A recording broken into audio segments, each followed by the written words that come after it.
Hey everyone, it's Noah.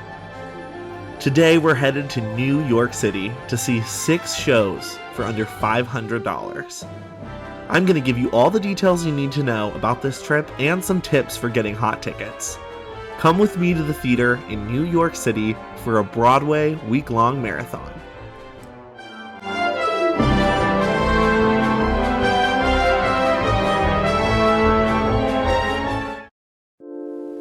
Anytime I visit New York, my first stop is always the Drama Bookshop in Manhattan. It's been a city staple for theater lovers and was even bought by Lin-Manuel Miranda a few years ago. I love reading plays here, and they even have a coffee shop inside. It's the ultimate cozy place to warm up. I got to go check out Terry Bradshaw's apartment, saw the Stonewall Inn Memorial, and then froze to death. After wandering around for a bit, it was finally time for my first show over in Hudson Yards, actually this random unmarked building on West 27th Street, where a large group was gathering in line near a sign that said the McKittrick Hotel. This is home to Sleep No More, an immersive theater experience that retells the story of Macbeth through 6 floors and performance spaces. As guests, we wore these creepy masks, but this experience was among the most unique I've ever done in my life. Because you can wander on your own and go from room to room, it really gives every person a different performance, and I feel like I could go back a million times and see something new. Be warned, it is a little creepy, especially at first when you get off the elevator, but this is something you have to see to believe. The show closes February 25th, so I definitely wanted to get a ticket. I spent $140, but it looks like tickets are up to even higher now, so definitely be sure to check this out. It's definitely something you want to see. Don't worry, after this, I went a bit more conventional on day 2 to see my most highly anticipated show of the trip, Merrily We Roll Along at the Hudson Theater. I actually got to do a backstage tour in May through Broadway Up Close, but it was cool to actually see a show here.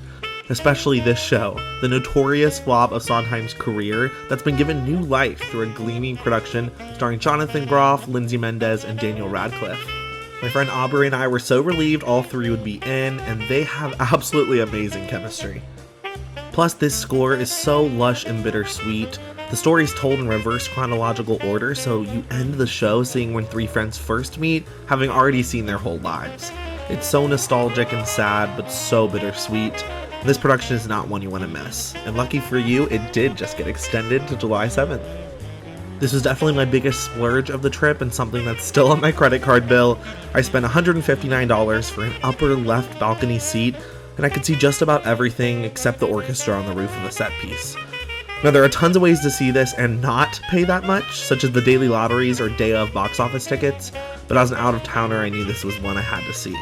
There's a lot more tickets available at lower prices in March and April, so check this out before it closes. I'm betting it'll have some Tonys to its name by the time July rolls around.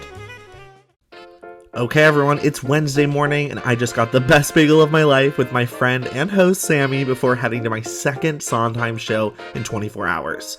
This was Sondheim's final show, Here We Are. The show is inspired by 2 films of Luis Buñuel about class, greed, and politics, told through the story of socialites looking for somewhere to eat. Even though the second act had less songs due to Sondheim's passing, what was there was truly remarkable Sondheim lyrics, rhymes, and rhythms.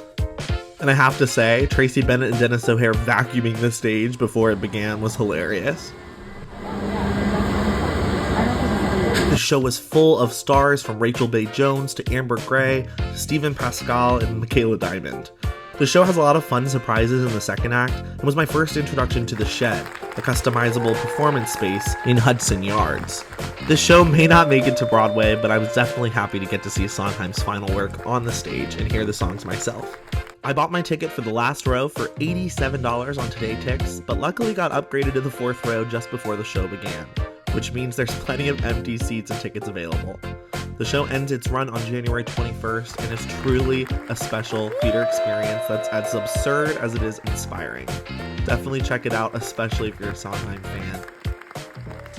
Next, we're taking a break from musicals for an evening of the one, the only, Sarah Paulson. On this 2-show day, we're heading back to Broadway to catch Appropriate by Brandon Jacobs Jenkins. The play actually premiered in Kentucky back in 2013 and tells the story of a family who reconvenes after the passing of their father to discover buried secrets and terrifying discoveries about people they thought they knew. The show's overture was the hum of cicadas and was as eerie as it was thrilling. Paulson, as Tony, the oldest sibling, was superb and explosive, and I really loved the scene between Paulson and Elle Fanning, the junkie girlfriend-in-law River. The show's final moments are breathtaking and thought-provoking, but most of all, timely and important. And I know we see a lot of family dramas on Broadway, but this one was truly electric and something you have to see to believe. I know I say that a lot. Since the show is presented by Second Stage Theater, I took advantage of the 30 Under 30 program and bought my ticket online and picked it up at the box office.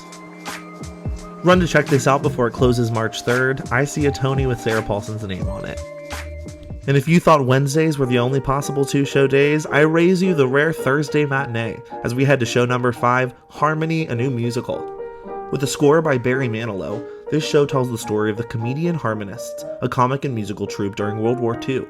As they grapple with the realities of Nazi Germany, their group performs to survive. Chip Zien, who played the elder version of a harmonist who tells the story, was fabulous. He was the original Baker in Into the Woods and Mendel in Falsettos. I also got to see Sierra Boggess as Mary and former funny girl herself, Julie Benko, as Ruth, and their duet is the high point of the show. But I have to send some praise out to all 7 harmonists. They definitely put on a really great performance and had extremely awesome vocals. I mean, you'll see here in a second, I was crying after the show. I did look over and see the stars from High School Musical, the series in my row, so that was a fun cameo.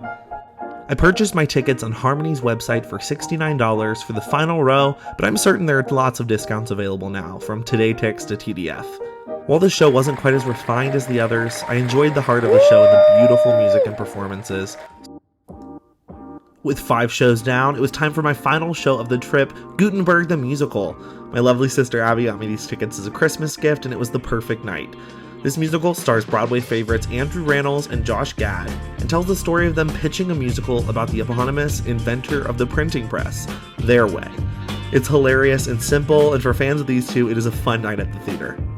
I wasn't a huge fan of how simple the show was, although the set reveal at the end was neat. I think the show was carried by its stars, which are well worth the price of admission. But if you're looking for a deep or moving piece, this might not be for you. But it is hilarious, especially because Rannells and Gad play hundreds of different characters throughout the show, and they distinguish them all with these yellow trucker hats. And as you'll see here, they play quite a lot of characters. These tickets were purchased for around $70 a piece on Today Tix, and the show's availability is slowly dwindling as they approach their closing night on January 28th. Shout out to my sister for the amazing gift. And 5 days later, just like that, I had another trip under my belt, and I headed home with all my playbills, magnets, and mementos a Broadway lover could need. 6 shows and thousands of steps on my pedometer later, I'm back in Cincinnati for another great year of theater. Thanks for coming to the theater with me this year. Here's to a great 2024.